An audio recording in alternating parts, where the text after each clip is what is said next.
সন্ত ৰামপাল গুৰু মহাৰাজ হৈছে এনে এজন মহাপুৰুষ যিজনে নিজৰ সত্য ভক্তি, তত্ত্ব জ্ঞান, কৰুণা আৰু সেৱাৰ বলত সমাজত এক নতুন আদৰ্শ বলবৎ কৰিছে। সন্ত ৰামপাল গুৰু মহাৰাজৰ নেতৃত্বত তেওঁৰ সকলো সৎলোক আশ্ৰমে কৰা বিস্ময়কৰ সমাজ কল্যাণমূলক কামে সমাজখনক সোণালী ভৱিষ্যতৰ এক নতুন আশা দেখুৱাইছে। সন্ত ৰামপাল গুৰু মহাৰাজৰ পৰা নাম দীক্ষা গ্ৰহণ কৰাৰ পিছত লাখ লাখ লোকৰ কৰ্কট ৰোগ, এইডছ আদি দুৰাৰোগ্য ৰোগ নিৰাময় হ'ল। সন্তজনাৰ জ্ঞানৰ পৰা অনুপ্ৰাণিত হৈ তেওঁৰ অনুগামীসকলে লাখ লাখ ইউনিট ৰক্তদান কৰে।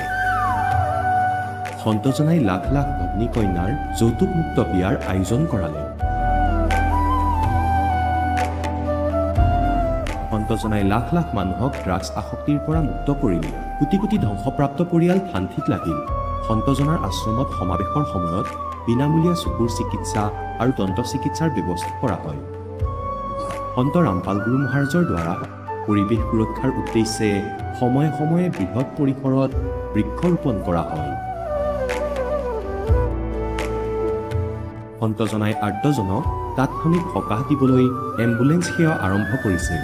সন্তজনাই তেওঁৰ অনুগামীসকলক তেওঁলোকৰ শৰীৰ দান কৰিবলৈ অনুপ্ৰাণিত কৰে, যাতে মানৱতাৰ সেৱা আৰু চিকিৎসা ক্ষেত্ৰত উন্নতি কৰিব পৰা যায়।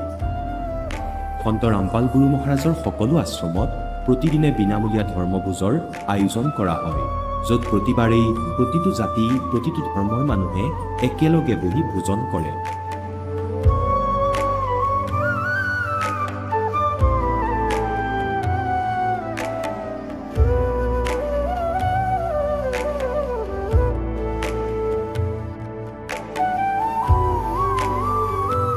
সন্ত ৰামপাল গুৰু মহাৰাজৰ আশ্ৰমত সহস্ৰাধিক বৃদ্ধ বৃদ্ধাই শ্ৰদ্ধা আৰু মৰমেৰে জীৱন যাপন কৰাৰ সুযোগ পায়। তেওঁলোকৰ থকা খোৱাৰ আৰু স্বাস্থ্যৰ সম্পূৰ্ণ দায়িত্ব সন্ত ৰামপাল গুৰু মহাৰাজে বহন কৰে।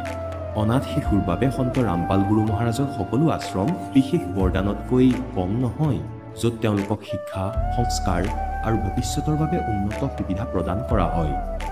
বানপানী, ভূঁইকঁপ বা মহামাৰী যিয়েই নহওক, সন্ত ৰামপাল গুৰু মহাৰাজ আৰু তেওঁৰ অনুগামীসকল সদায় আৰ্তজনৰ বাবে আগ্ৰনোৱা হৈ থাকে।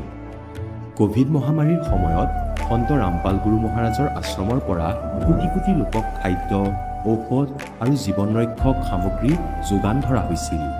দুখীয়াক সকাহ কৰাই হওক বা যিকোনো শোষিত বা নিপীড়িত শ্ৰেণীৰ অধিকাৰ আৰু মৰ্যাদাৰ বাবে যুঁজ দিয়াই হওক, সন্ত ৰামপাল গুৰু মহাৰাজে সদায় তেওঁলোকৰ সকলো ন্যায্য দাবী চৰকাৰৰ ওচৰলৈ লৈ গৈছে আৰু তেওঁলোকক উপযুক্ত ন্যায় প্ৰদানৰ ক্ষেত্ৰত গুৰুত্বপূৰ্ণ ভূমিকা পালন কৰি আহিছে। সমাজত আধ্যাত্মিক আৰু সামাজিক মূল্যবোধৰ প্ৰতি সজাগতা অনাৰ প্ৰতিটো পদক্ষেপতে সন্ত ৰামপাল গুৰু মহাৰাজ মানৱতাৰ প্ৰকৃত সেৱক হিচাপে প্ৰমাণিত হৈছে। সন্ত ৰামপাল গুৰু মহাৰাজৰ জীৱনে আমাক শিকাইছে যে প্ৰকৃত সেৱা সেইটোহে যিটো নিস্বাৰ্থভাৱে কৰা হয়। আহক আমিও এই মহান সন্তজনৰ এই মহান সেৱাৰ কামত যোগ দিওঁ আৰু সন্ত ৰামপাল গুৰু মহাৰাজৰ পৰা নাম দীক্ষা লৈ আমাৰ জীৱন ধন্য কৰি তোলোঁ।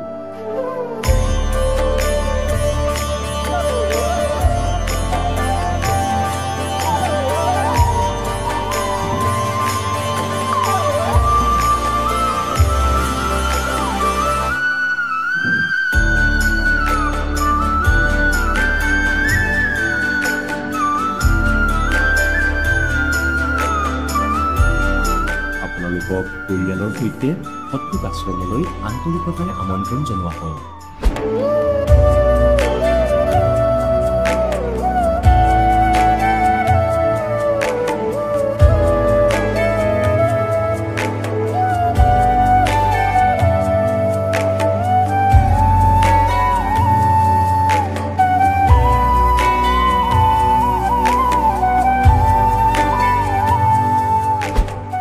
जब लग गुरु मिले ना साचा, तब लग गुरु करो 10 पाचा।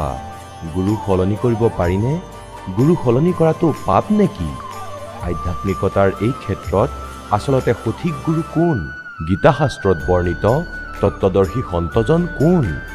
এই সকলোবোৰ প্ৰশ্নৰ উত্তৰ জানিবলৈ নিশ্চয়কৈ শুনক জগতগুৰু তত্ত্বদৰ্শী সন্ত ৰামপাল গুৰু মহাৰাজৰ মংগল প্ৰবচন। নমস্কাৰ মহাশয়া। নমস্কাৰ ছাৰ। কি নাম আপোনাৰ? স্বপ্না দাসী। আপুনি ক'ৰ পৰা আহিছে? মই অসমৰ গুৱাহাটী কামৰূপ ডিষ্ট্ৰিক্টৰ পৰা আহিছোঁ। আপুনি সন্ত ৰামপাল গুৰু মহাৰাজৰ পৰা নাম দীক্ষা কেতিয়া লৈছিল? মই 2020 জুন মাহৰ 2020 তাৰিখে লৈছোঁ।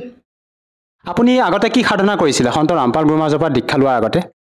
আগতে মই হিন্দু ধৰ্মে প্ৰচলিত যিমান দেৱ দেৱী আছে সবকে ভক্তি কৰিছিলোঁ। হনুমান ভগৱান শিৱ, মাতা দুৰ্গা, বিশেষকৈ মই ভগৱান কৃষ্ণৰ ভক্তি কৰিছিলোঁ। আৰু সেই সাধনাবোৰ আপুনি কেনে প্ৰকাৰে কৰি আছিলে, কেনেধৰণে কৰি আছিলে সেই বিষয়ে অলপ জনাওকচোন। সাধনাবোৰ মই যেনেকৈ হিন্দু ধৰ্মে ব্ৰত পালন কৰে, জন্মাষ্টমী ব্ৰত, শিৱৰাত্ৰিৰ ব্ৰত আৰু মাতা দুৰ্গাৰ যে পূজাৰ সময় ব্ৰত পালন কৰে, এইবিলাক ব্ৰত চব পালন কৰিছিলোঁ মই। আপুনি হিন্দু সমাজত প্ৰচলিত পৰম্পৰাগত সাধনাবিলাক কৰিয়ে আছিল, তেনে ক্ষেত্ৰত আপুনি সন্ত ৰামপাল গুৰু মহাৰাজৰ পৰা নাম দীক্ষা কিয় ল'ব লগা হ'ল? কি কাৰণে আহিব লগা হ'ল? কাৰণ মই প্ৰেতাত্মাৰ এটা মোৰ ঘাত আছিল, যিটো এইটো কাৰণে মই পুৰা 20 বছৰমান মই প্ৰেতাত্মাৰ বহুত কষ্ট দিছে। ইমান তান্ত্ৰিক দেখাইছে মোৰ দেউতাই, কিন্তু মই লাভ পোৱা নাছিলোঁ। এই প্ৰেতাত্মাটো মই ডেইলি ৰাতি 12টাৰ পিছত আহে, মোৰ গাত সোমাই যায়, বেলেগ বেলেগ ৰূপ ধৰি কেনে আহে। কেতিয়াবা মোৰ দেউতাৰ ৰূপ ধৰি আহিব, মোৰ মাৰ ৰূপ ধৰি আহিব, কেতিয়াবা মই ভাইটিৰ ৰূপ ধৰিব, কিবা চিনাকি মানুহ এজন ৰূপ ধৰি কেনেও আহে। আৰু পূৰা মানে গোটেই ৰাতিটো মই টোপনিয়ে মাৰিব নোৱাৰোঁ। এইটো কাৰণে মই বহুত ক্ষীণাই গৈছিলোঁ। আপুনি ক'লে যে আপুনি 20 বছৰ ধৰি পেট আত্মাৰ সমস্যাত ভুগি আছিলে। বৰ্তমান আপুনি সন্ত ৰামপাল গুৰু মহাৰাজৰ পৰা নাম দীক্ষা লোৱাৰ পিছত কেনেধৰণে লাভ পাইছে সেই সম্পৰ্কে অলপ জনাওকচোন। সন্ত ৰামপালজী গুৰু মহাৰাজৰ শৰণত অহাৰ পিছত মই বহুত লাভ পালোঁ। প্ৰথমটো মই প্ৰেতাত্মাৰ দেউতাটো মই বিয়াৰ আগৰ পৰাই আছিল, কিন্তু মই বিয়া হোৱাৰ পিছত মই আজি এতিয়া মানে 11 বছৰ হ'ল মোৰ ল'ৰা এটা হৈছে। এই ল'ৰাটো জন্মৰ পাছত মই ইমান বেমাৰ হৈ পৰিলোঁ, এলাৰ্জি আৰু পাইলছতে মানে ভুগিব লগা হ'ল। এলাৰ্জিটোৰ মানে দিনত মই 3টামান টেবলেট খাওঁ। এলাৰ্জি টেবলেট নাখালে মই কি হয়, গোটেই গাটো খুজতি উঠে আৰু য'তে ত'তে গাটো ফুলি উঠে। মই বহুত স্কিন ডাক্তৰ দেখাইছোঁ, শ্বিলঙৰ নেক্ৰম হস্পিটেলত গোটেই গাটো চেক কৰিছোঁ, বহুত ট্ৰিটমেণ্ট কৰিছোঁ। 4-5 বছৰমান মই এলাৰ্জিৰ মেডিচিন খাইছোঁ, কিন্তু একো লাভ পোৱা নাই, একো ইম্প্ৰুভ হোৱা নাই। আৰু পাইলছৰ বেমাৰত মই বহুত মানে মাহতে মই 1 সপ্তাহমান ব্লিডিং হৈ পৰিছিলোঁ। 1 সপ্তাহমান ব্লিডিং হোৱাতে মানে মই গোটেই গাটো মানে শক্তি নাই। তাৰপিছত কি হয়, শক্তিৰ চেলাইন মাৰিব লগা হয় মোৰ, সদায় মই বিচনাত পৰি থাকোঁ। সেইটো কাৰণে মই সন্ত ৰামপালজী মহাৰাজৰ মানে ভগৱানক বিচাৰি আছোঁ। একদিন মোবাইলত চাৰ্চ কৰিলোঁ ইউটিউবতে, এই পৰমাত্মা মানে ইমান ভক্তি কৰি কিনে যদি মই লাভ নাপাওঁ, মোৰ গাত ইমান বেমাৰবিলাক ঠিক নহয়, প্ৰেতাত্মাৰ উৎপাতৰ পৰা মই মুক্তি নাপাওঁ, তো কি হ'ব, মই ক'ত যাম, এনেকৈ ভাবোঁতে মানে একদিন কি হয়, মানে সদায় মই সৎসংগ শুনি থাকোঁ, দেৱকীনন্দত থাকোঁ, অৰুণোদ আচাৰ্যী, কাৰণ মনটো দুখী হ'লেতো ভগৱানৰ প্ৰতি মানে মনটো আকৃষ্ট হয়।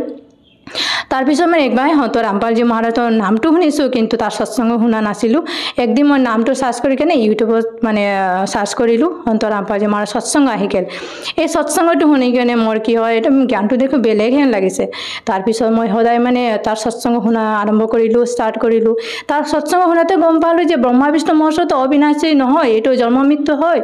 আৰু আমি যে ইমান দিন মই কৃষ্ণকে মই সৰ্বশ্ৰেষ্ঠ পৰমাত্মা বুলি মানি আছিলোঁ, কৃষ্ণৰ ভক্তি কৰি আছিলোঁ, মানে সদায় মই বিচনাৰ পৰা উঠোতে মই কৃষ্ণ, কিবা এটা কাম কৰিলে কৃষ্ণ, মানে এনি টাইম মানে কৃষ্ণ ভক্তি কৰি আছোঁ। ৰাতি শুৱাৰ সময়তে কৃষ্ণৰ ভগৱানৰ লগত এনেই কথা পাতি মানে ভাগাৰ দিছিলোঁ, কিন্তু মই একোই লাভ পোৱা নাছিলোঁ। তাৰ ৰামপালজী মহাৰাজৰ সৎসংগতে শুনোতে সৎসংগ দেখিতে মই গম পালোঁ যে এইটো মানে পূৰ্ণ পৰমাত্মা কোন হয়। এইটো পূৰ্ণ পৰমাত্মা কোন হয়? পূৰ্ণ পৰমাত্মা কবিৰদেৱ হয়। আমাৰ হিন্দু ধৰ্মৰ শ্ৰদ্ধালুসকলে ব্ৰহ্মা বিষ্ণু মহেশক অজৰ অমৰ বুলি ভক্তি সাধনা কৰি আহিছে। তেওঁলোকে এই কথাষাৰ কেনেকৈ মানি ল'ব? সন্ত ৰামপালজী মহাৰাজ সৎসংগ দেখোঁতে মই গম পালোঁ, এইটো দেৱী ভাগৱত পুৰাণী 123 পৃষ্ঠাত প্ৰমাণ আছে। স্বয়ং বিষ্ণুৱে স্বীকাৰ কৰিছে মোৰ জন্ম মৃত্যু হয়। আমাৰ আবিৰ্ভাৱ আৰু তিৰোভাৱ হয়, আবিৰ্ভাৱ মানে জন্ম, তিৰোভাৱ মানে মৃত্যু হয়, তেনেহ'লে অবিনাশী নহয়। তেনেহ'লে অবিনাশী পৰমাত্মা ভক্তি কৰিলে আমাৰ জন্ম মৃত্যুৰ পৰা আমি মোক্ষ লাভ কৰিব পাৰোঁ। এইটো সন্ত ৰামপালজী গুৰু মহাৰাজৰ সৎসংগতে মই শুনি কেনে গম পালোঁ। আমাৰ পবিত্ৰ ভাৰত ভূমিত লাখৰ তুলনাত আধ্যাত্মিক গুৰু আছে। এনে ক্ষেত্ৰত আপুনি এগৰাকী শিক্ষিত মহিলা হিচাপে আমাৰ অন্য গুৰুক ত্যাগ কৰি আপুনি সন্ত ৰামপাল গুৰু মহাৰাজকে কিয় গুৰু হিচাপে ধাৰণ কৰিলে? সন্ত ৰামপালজী গুৰু মহাৰাজ শৰণ দীক্ষা তোলাৰ কাৰণ মানে অন্য গুৰুটো সৎসংগটো মই আগৰ পৰাই শুনি আছিলোঁ, কিন্তু কোনো সন্তে মানে কিতাপৰ পৰা মই মানে পূৰ্ণ পৰমাত্মা কোন হয় দেখাই দিয়া নাই। মানে সন্ত ৰামপালজী মহাৰাজে গুৰু গ্ৰন্থৰ পৰা দেখাই দিছে, কোৰাণ শৰীফৰ পৰা দেখাই দিছে, বাইবেলৰ পৰা দেখাই দিছে, গীতাৰ পৰা দেখাই দিছে, যে বেদৰ পৰাও দেখাই দিছে যে কোন পূৰ্ণ পৰমাত্মা কোন হয়, কিন্তু কোনো সন্তে এইবিলাক এনেকৈ দেখাই দিয়া নাই, এনেকৈ প্ৰুফ দেখাই নাই। সন্ত ৰামপালজী মহাৰাজ প্ৰূফ সহ দেখাই দিছে যে পূৰ্ণ পৰমাত্মা কোন হয়, যাৰ সাধনা কৰিলে, যাৰ ভক্তি কৰিলে আমি জন্ম মৃত্যুৰ পৰা আমি মোক্ষ লাভ কৰিব পাৰি। আৰু শাস্ত্ৰ অনুসাৰ ভক্তি কৰিলেনো আমি লাভ পাওঁ। এইটো কাৰণে মই আগতে ইমান ভক্তি কৰি কেনে আমি লাভ পোৱা নাছিলোঁ, কাৰণ আমি আগতে মই শাস্ত্ৰ বিধি ত্যাগ কৰি কেনে ভক্তি কৰিছিলোঁ। আৰু অন্য কিবা লাভ পাইছে নেকি সন্ত ৰামপাল গুৰু মহাৰাজৰ পৰা দীক্ষা লোৱাৰ পিছত? এই অন্য লাভ মানে মই এলাৰ্জিটো বহুত ডাঙৰ লাভ হয়, কাৰণ মই আগতে মেডিচিন খাই কেনে মই আছিলোঁ, দিনত তিনিটামান মেডিচিন খাইছিলোঁ। কিন্তু সন্ত ৰামপালজী মহাৰাজৰ চৰণত অহাৰ পিছত মই একদম মেডিচিন খোৱা বন্ধ কৰিলোঁ। মেডিচিন নোখোৱাকৈ অকল দীক্ষা লোৱাতে মই সুস্থ হ'লোঁ। আৰু পাছত যে ব্লিডিং হৈ কেনে মই মাহতে মই ব্লিডিং হৈ আজিকলৈ মাহতে মই ব্লিডিং হৈছিল, ইমান দুৰ্বল হৈ পৰিছিলোঁ। কিন্তু আজিকলৈকে মই সন্ত ৰামপালজী মহাৰাজৰ চৰণত যোৱাৰ পিছত মই আজিকলৈকে মই পাইছটো দেখাই দিয়া নাই, এলাৰ্জিটো দেখাই দিয়া নাই, এমনকি প্ৰেত আত্মাৰ পৰা মই মুক্তি পালোঁ। সঁচাই ভাবিব লগা কথা, আচৰিত কথা, এজন সাধাৰণ সন্তৰ পৰা নাম দীক্ষা লোৱাৰ পিছতে আপুনি বিভিন্ন প্ৰকাৰে লাভ পাইছে।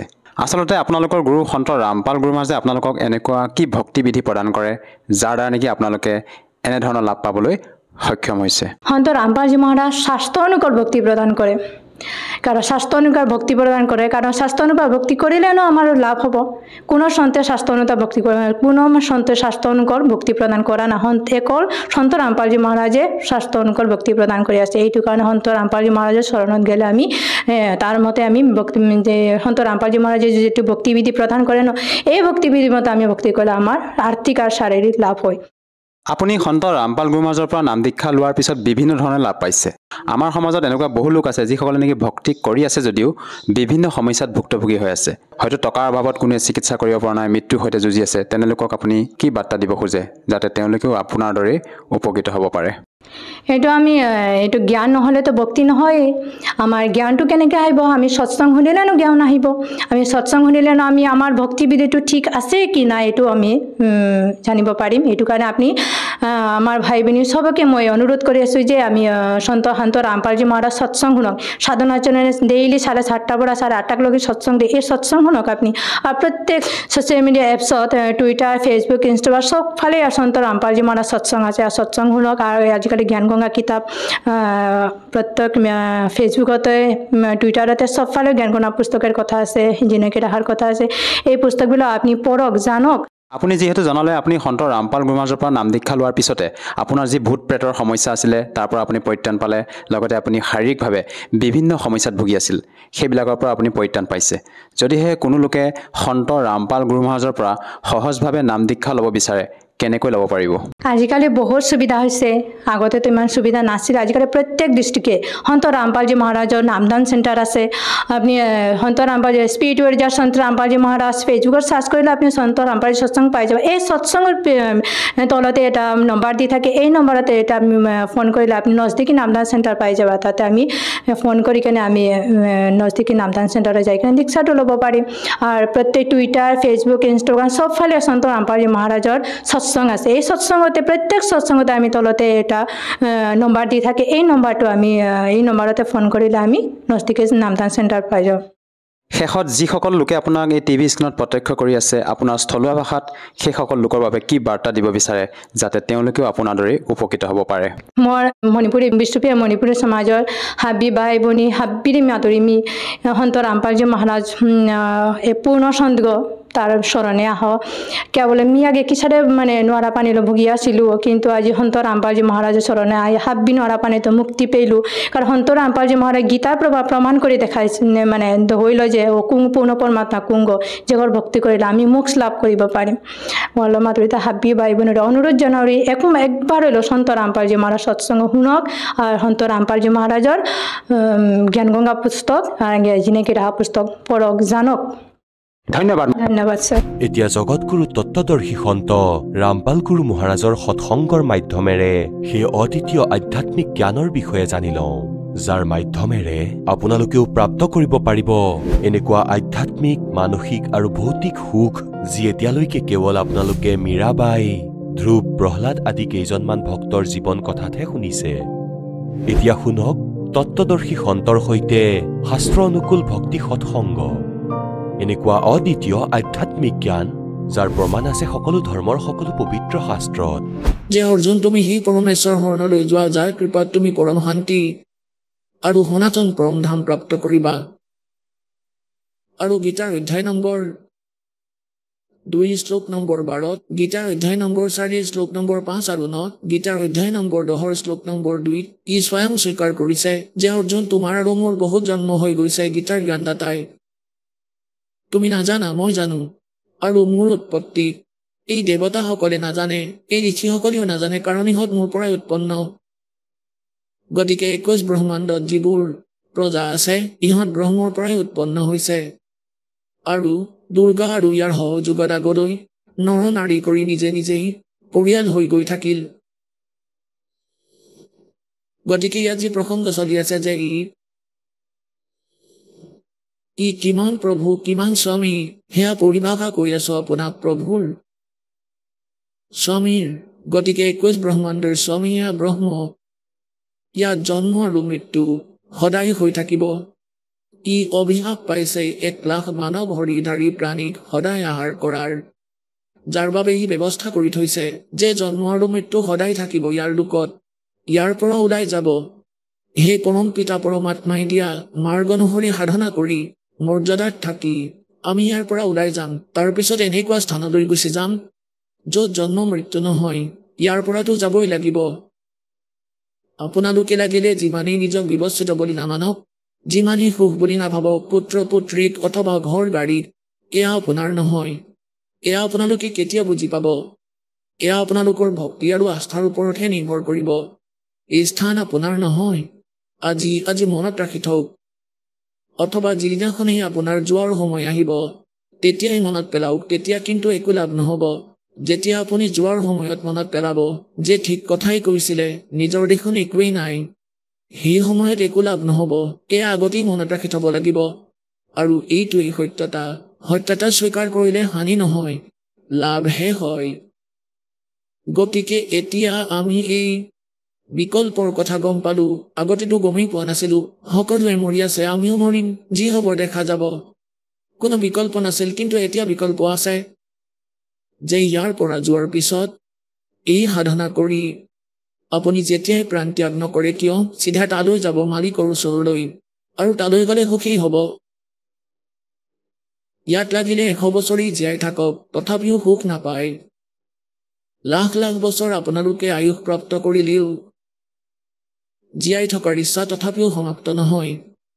আজি লাগিলে কাৰোবাৰ 2খন ভৰিয়ে কটা যাওক, চকুও নাই, কাৰোবাৰ হাত কটা গৈছে, কোনো বেমাৰত যিমানেই পীড়িত নহওক, কোনেও মৃত্যু নিবিচাৰে, কোনেও বৃদ্ধাৱস্থা নিবিচাৰে, কিন্তু দুয়োটাই কম্পালচৰি।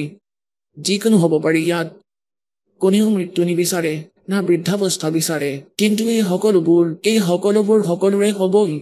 গতিকে এনেকুৱা অৱস্থাটো আপোনালোকে ইমান নিশ্চিন্ত হৈ বহি আছে। গতিকে 2 প্ৰকাৰৰ স্থিতি থাকে।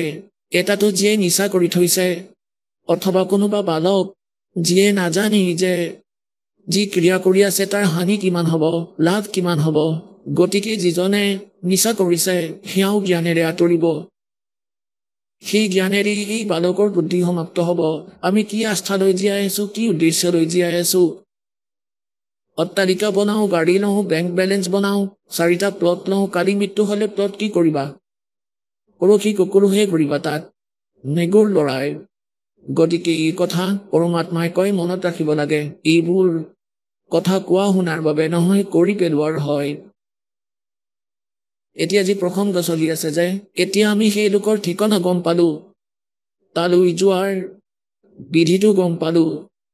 ইয়াত থকালৈকেও আমি সুখী হৈ থাকিম, আৰু যেতিয়া ইয়াৰ পৰা যাম 1 ছেকেণ্ডতে ওলাই যাম ইয়াৰ পৰা, কোনেও গমেই নাপাব কলৈ গলো। অন্যথা যিয়ে সৎভক্তি নকৰে সিহঁতক যমৰ দূতে লৈ যাব, আৰু কৰ্ম অনুসাৰে সি ইয়াতেই ভ্ৰমি ফুৰিব। কেতিয়াবা স্বৰ্গ, কেতিয়াবা নৰক, কেতিয়াবা 84 লাখ যোনিত। শুভ কৰ্ম কৰিলে, তপস্যা কৰিলে, কিবা ভাল কৰ্ম কৰিলে ৰজা হৈ যাবা। ৰজা হৈ গোটেই কৰ্ম বেয়া কৰিবা, চিকাৰ কৰিবা, বেয়া কাম কৰিবা, মদ পানী খাবা, প্ৰজাক দোষী কৰিবা, নিজৰ স্বাৰ্থৰ বাবে নাজানো কিমান লাখ সৈন্য মৰিবলৈ দিবা। তাৰপিছত সি গাধ হয়, গটা খাই ফুৰে। গতিকে এই লোকৰ যিকোনো সুখৰ আপুনি ইচ্ছা নাৰাখিব, কিয়নো এয়া সুখ নহয়, মিছা সুখ। গতিকে যি প্ৰসংগ চলি আছে তালৈ আহোঁ। এতিয়া 21 ব্ৰহ্মাণ্ডৰ স্বামী এই ব্ৰহ্ম আৰু গীতাৰ অধ্যায় নম্বৰ 15 শ্লোক নম্বৰ 18 বহুত ভকতে কৈছে আমাৰ ভক্তসকলক বাহিৰৰ মানুহে কয় ব্যক্তিয়ে যে তোমাৰ গুৰুদেৱে 15 নম্বৰ অধ্যায়ৰ 18 নম্বৰ শ্লোকৰ বিষয়ে কিয় নকয় তাতে ই কৈছে যে মই পুৰুষোত্তম লোকবেদত মই পুৰুষোত্তম সকলোতকৈ উত্তম শ্ৰেষ্ঠ এতিয়া তাৰ ডিফাইন মই কৰি দিলো ই নিজকে পুৰুষোত্তম বুলি কিয় কয় এতিয়া এই যি অক্ষৰ পুৰুষ তেওঁ 7 শংখ ব্ৰহ্মাণ্ডৰ স্বামী 7 শংখ মানে নীল পদ্ম শংখ যেনেকৈ গণিতৰ গণনা লাখ 10 লাখ কোটি 100 কোটি হাজাৰ কোটি এনেকৈ নীল পদ্ম আৰু শংখ এয়া লাষ্ট হি গণনা আমাৰ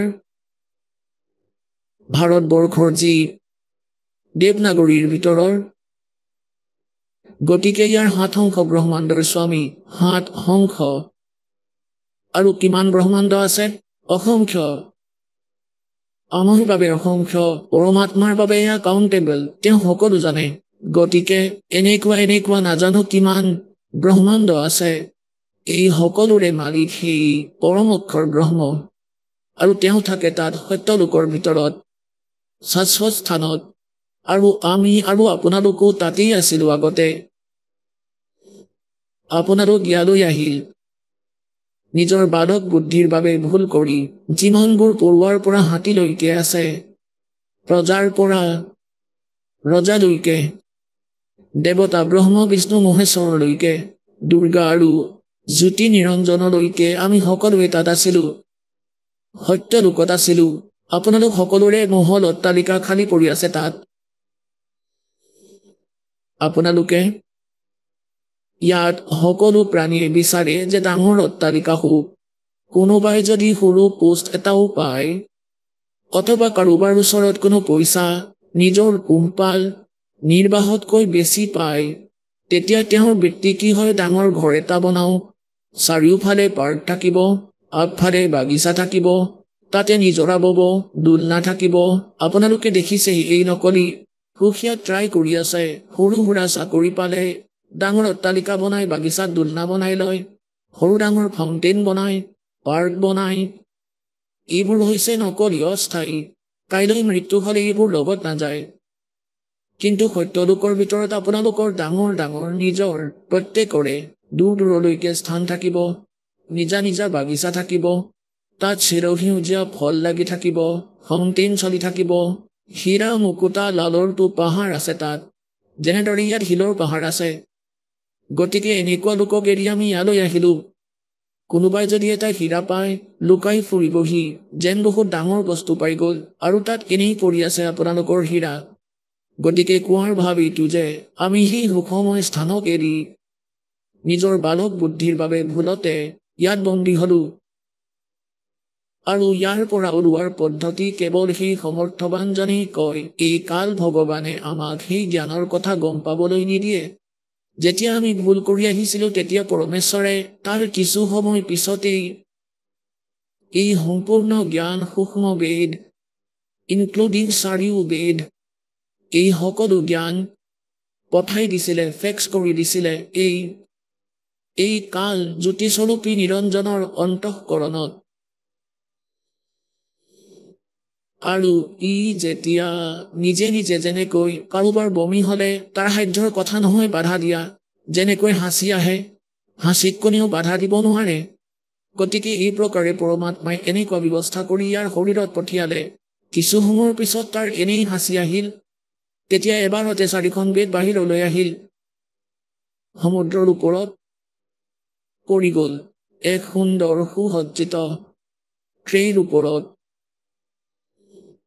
ই 4খন বেদ উঠালে সেইকেইখন এখনেই বেদ আছিলে ই সেইখন পঢ়িলে তাৰপিছত ই দেখিলে যে এইখনত সেই পৰমাত্মাৰ সম্পূৰ্ণ তথ্য আছে সত্যলোকৰ তথ্য আছে তাৰ ব্যৱস্থাৰ তথ্য আছে আৰু মোৰ অন্তৰ্গত যিমানবোৰ প্ৰাণী আছে সিহঁতে যদি গম পায় সকলো পলাই যাব আৰু ইয়াৰ যি অভিশাপ লাগি আছে ইয়াৰ ভুলৰ বাবে 1 লাখ মানৱ শৰীৰধাৰী প্ৰাণীৰ নিত্য আহাৰ কৰাৰ গতিকে এই উদ্দেশ্যেৰে এই সূক্ষ্ম বেদৰ সেই পাৰ্ট সেই অংগ ওলাই দিলে তাৰ পৰা য'ত সেই লোকৰ তথ্য আৰু সেই ভক্তিৰ বিধি আছিল, সেয়া যদিও ক'ড ৱৰ্ডত আছিল, সি সকলোবোৰ তথ্য সমাপ্ত কৰি দিলে আৰু সেই ডেটখন নিশ্চয় থৈ দিলে, কিয়নো ইয়াৰে তাৰ ঋষিমুনিসকলেও বিচাৰিছিলে এনেই খুচৰিবলৈ সেয়া থৈ দিলে, য'ত কোনো মুক্তিমাৰ্গ নাই। জ্ঞান নিশ্চয়কৈ আছে এই 4খন বেদতে, কিন্তু মন্ত্ৰ নিজৰ স্তৰৰ থৈ দিলে, ওম মন্ত্ৰ থৈ দিলে, বাকী শেষ কৰি দিলে।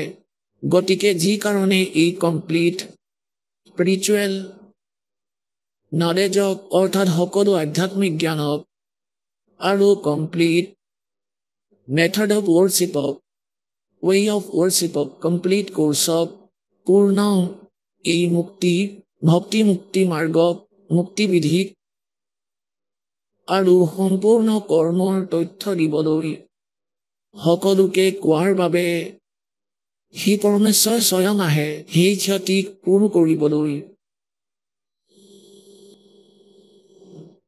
আৰু আমি যিয়ে সৎসংগ শুনি আছো, এয়া সেই উপলক্ষেই যে সেই পৰমাত্মা আজিৰ পৰা প্ৰায় 600 বছৰ আগতে চন 1398 সেই পৰমাত্মা সত্যলোকৰ পৰা নিজ স্থানৰ পৰা সুখময় স্থানক এৰি নিজৰ আত্মবোৰৰ বাবে আপোনালোকৰ বাবে ভ্ৰমি আছে ভগৱান। তাৰ পৰা গতি কৰি ইয়াত ভাৰতবৰ্ষৰ কাশী চহৰত, ভাৰতবৰ্ষৰ নগৰী কাশীত এটা লেহেৰতাৰা নামৰ পুখুৰীৰ ভিতৰত এটা কমলৰ ফুলৰ ওপৰত আহি বিৰাজমান হৈ গ'ল সৎলোকৰ পৰা আহি। তাৰ পিছত তাৰ পৰা নিৰুণিমা নামৰ যি সন্তান আছিলে, পতি পত্নী উঠাই লৈ গ'ল। পৰমাত্মাৰ প্ৰতিপালনৰ লীলা তেওঁলোকৰ মাধ্যমেৰেই হ'ল। আৰু তেওঁ শিপিনী আছিল, কৰ্মেৰে শিপিনী আছিল। সেইকাৰণে পৰমাত্মাকো শিপিনী বোলা হয়, কাৰণ তেওঁ এই কামেই কৰিছিলে। কিয়নো পৰমাত্মা যেনেকৈ দাসে বহুতবাৰ কৈছেই যে পৰমাত্মাই আমাক 3টা স্থিতিত আমাৰ কেয়াৰ টেক কৰে, চোৱা চিতা কৰে।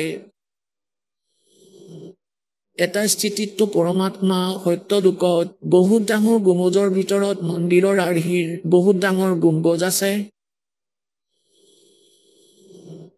তাৰ মাজত এখন সিংহাসনত বিৰাজমান হৈ আছে। সিংহাসনত তখ্তত সিংহাসনত আৰু মূৰত মুকুট আছে মালিকৰ। ওপৰত বহুত ডাঙৰ ববে ছাতি এটা আছে। তাত ৰজা যেনেদৰে বিৰাজমান হয় তেনেদৰে আছে, আৰু তেওঁৰ এডাল নোমৰ গুৰিৰ শোভাৰ সৈতে কোটি চন্দ্ৰ কোটি সূৰ্য মিলাই দিয়া ইমান পোহৰ তেওঁৰ এডাল নোমৰ গুৰিৰ বুজি লোৱা, আৰু গোটেই শৰীৰৰ কিমান হ'ব আণ্ডাৰষ্টুড। এটা স্থিতিটো সেয়া, আৰু ইয়াৰ প্ৰমাণ বেদতো আছে। ঋগ্বেদ মণ্ডল নম্বৰ 9 সূক্ত 1 মন্ত্ৰ 8 আৰু 9 8ত কৈছে যে তেওঁ 3টা স্থিতিত শৰীৰৰ মাধ্যমেৰে পৰমাত্মাই আপোনাক চোৱা চিতা কৰে, ধাৰণ পোষণ কৰে। আৰু দ্বিতীয় স্থিতিটো হ'ল যে তেওঁ তাৰ পৰা গতি কৰি আহে, এক শিশু ৰূপ ধাৰণ কৰে, নিজৰ শৰীৰক সৰল কৰে, নিজৰ স্বৰূপক পাতল কৰি, পাতল তেজ পুঞ্জৰ কৰি, এক শিশু ৰূপ ধাৰণ কৰি এটা পদুমৰ ফুলৰ ওপৰত বিৰাজমান হয়। প্ৰত্যেক যুগতে এই লীলা কৰে। তাৰ পৰা নিসন্তান দম্পতীয়ে উঠাই লৈ যায় তেওঁক। লাহে লাহে সেই ব্যৱসায়তে যি ব্যৱসায় তেওঁলোকে কৰিছিলে, সেই কৰ্ম কৰিয়েই পৰমাত্মাই আমাক এইটো দেখুৱাই, পৰমাত্মাক পাবলৈ সত্যলোকলৈ যাবলৈ আমাৰ বহুত ধনৰ আৱশ্যকতা নাই। যদি আপোনাৰ সংস্কাৰত বেছি আছে তেনেহ'লে তাক সদ্ব্যৱহাৰ কৰক, দুৰ্ব্যৱহাৰ নকৰিব, ভুল নকৰিব, একেবাৰে ভুল নকৰিব। লাগিলে যিমান ধনী নহওক, যিমান ডাঙৰী পোষ্ট নহওক, এইটো মনত ৰাখিব লাগে যে মৃত্যু হ'ব এদিন, ইয়াৰ পৰা যাবও লাগিব। তেতিয়া সেই ব্যক্তিয়ে ভুল নকৰে। গতিকে দ্বিতীয় স্থিতি এইটো পৰমাত্মাৰ যে চাৰিও যুগত আহি এনেকুৱা লীলা কৰে। আৰু তৃতীয় স্থিতি এইটো যে তেওঁ যেতিয়াই বিচাৰে যিকোনো সময়ত এক সাধু মহাত্মাৰ ৰূপ ধাৰণ কৰি অথবা যিকোনো ৰূপ ধৰি ভাল আত্মাবোৰক লগ কৰে, তেওঁলোকক সৎ উপদেশ দিয়ে, সৎলোকলৈ লৈ গৈ আকৌ এৰি দিয়ে, নিজৰ সৈতে পৰিচিত কৰাই। তাৰ পিছত সেই মহাপুৰুষে পৰমাত্মাক সাক্ষাৎ দেখি তাত য'ত তেওঁ থাকে তাত সকলোবোৰ ব্যৱস্থা দেখি আৰু যি বিধি তেওঁ কৈ ভক্তি কৰাৰ, কিয়নো তেওঁ জগতগুৰুও হয়, গতিকে সেই সন্তই সেই সাধনাই কৰে যি ভগৱানে কয়। তেওঁলোকে দেখি আহে, তাৰ পিছত নিজ চকুৰে দেখা বৰ্ণনা নিজৰ অমৃত বাণীৰূপী এপিডিপিত লিখি থৈ যায়। আৰু যি সাধনা তেওঁ কৰে সেয়াও বৰ্ণিত কৰে, কিন্তু আমি সেয়া বুজি নাপালো, কিয়নো আমি বেলেগ ৰঙত অজ্ঞানতাৰ সৈতে পৰিপূৰ্ণ আছিলো আৰু অন্য সাধনা কৰিয়েই আমি আমাৰ মুক্তি হ'ব বুলি ভাবিলো, যি কাৰণে আমি ভগৱান আৰু মহাপুৰুষক, পৰমাত্মা আৰু পৰমাত্মাৰ সৈতে পৰিচিত মহাপুৰুষসকলৰ অমৃত বাণীক বুজি নাপালো, না সদগ্ৰন্থবোৰ বুজি পালো। গতিকে তাৰে মাজৰ কাক কাক লগ পাইছিলে ভগৱানে? যিজন তৃতীয় স্থিতিত যিকোনো সময়ত কোনো সাধু সন্ত মহাত্মাৰ ৰূপ ধৰি কোনো ভাল আত্মা, দৃঢ় আত্মা, ভাল ভগত, দৃঢ় ভগতক লগ কৰি তত্ত্ব জ্ঞান, যথাৰ্থ জ্ঞানৰ সৈতে পৰিচিত কৰায়।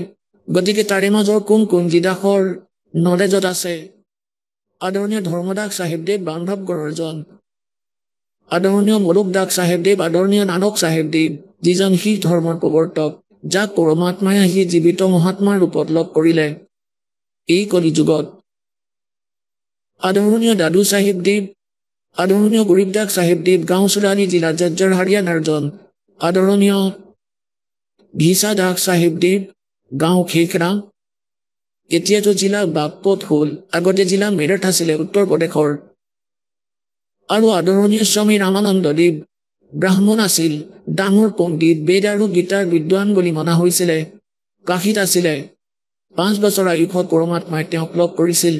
গতিকে এইসকল মহাত্মাক পৰমাত্মাই লগ কৰিছিল আৰু সত্যলোকলৈ লৈ গৈ আকৌ এৰিছিল, সেই সুখময় স্থানলৈ লৈ গৈছিল, য'ৰ গুণ গান এই দাসে কৰি আছে, যে যলৈ যোৱাৰ পিছত জীৱৰ কেতিয়াও জন্ম মৃত্যু নহয়, কিন্তু তালৈ যোৱাৰ এক বিধি আছে, স্থায়ী স্থান পোৱাৰ।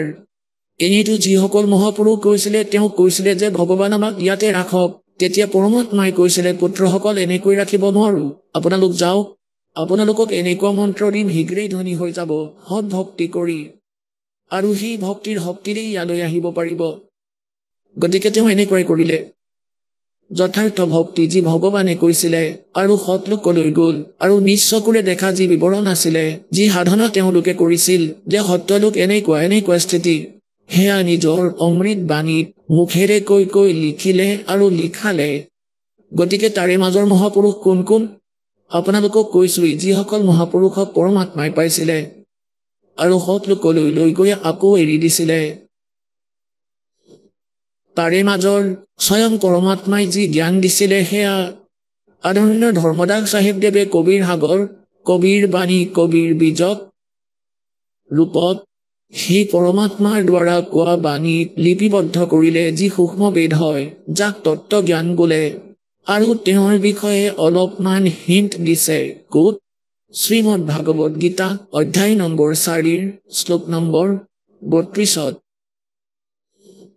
তাত কৈছে যে অৰ্জুন, এতিয়ালৈকে মই যি তোমাক জ্ঞান দিছো যে কোনোবাই দেৱতাৰ পূজা কৰে, গীতাৰ অধ্যায় নম্বৰ 4 শ্লোক নম্বৰ 25 পৰা 30 ভিতৰত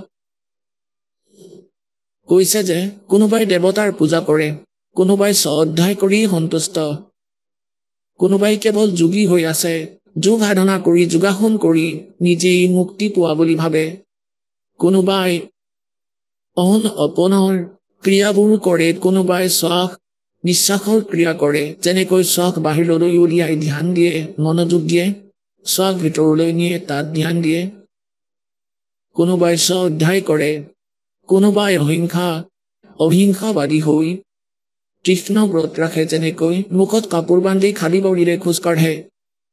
গতিকে এওঁলোকে নিজৰ নিজৰ সাধনাক পাপ নাশক বুলি ভাবে, কিন্তু যথাৰ্থ জ্ঞান 4 অধ্যায় 34 নম্বৰ শ্লোকত শ্ৰীমদ ভাগৱত গীতাত কৈছে যে যথাৰ্থ জ্ঞানটো পৰমাত্মাই আহি নিজৰ মুখ কমলেৰে কয়,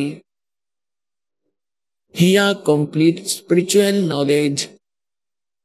তাত 4 অধ্যায়ৰ 32 নম্বৰ শ্লোকত কৈছে শ্ৰীমদ ভাগৱত গীতাত যে ব্ৰহ্মণী মুখে সচিদানন্দ ঘন ব্ৰহ্মই নিজ মুখ কমলেৰে কোৱা বাণীত যজ্ঞ অৰ্থাৎ ধাৰ্মিক অনুষ্ঠানৰ তথ্য বিস্তাৰিতভাৱে কৈছে। সেয়া তত্ত্বজ্ঞান 4ৰ্থ অধ্যায়ৰ 34 নম্বৰ শ্লোকত কৈছে যে অৰ্জুন সেই তত্ত্বজ্ঞানক তত্ত্বদৰ্শী সন্তৰ ওচৰলৈ গৈ বুজা।